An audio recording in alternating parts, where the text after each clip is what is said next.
שכפול מפתחות לכל סוגי הכספות במפתח העיר בתל אביב. השכפול נעשה על ידי מכונה ממוחשבת. כאן אנחנו רואים את המפתח שאותו אנחנו רוצים לשכפל, וכאן את הגלם. אנו נסגור את המכונה וניתן להוראה להתחיל.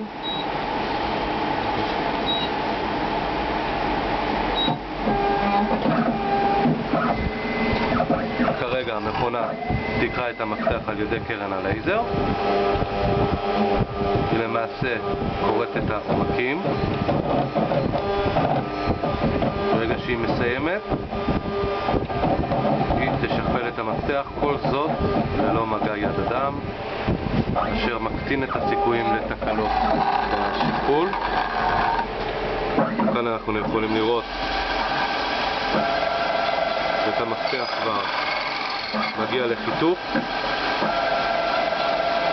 ניתן לשחזר מפתחות על פי קוד או על פי תוכנה, והשכפול ברוב המקרים או בכל המקרים הוא 100%. מפתח העיר תל אביב.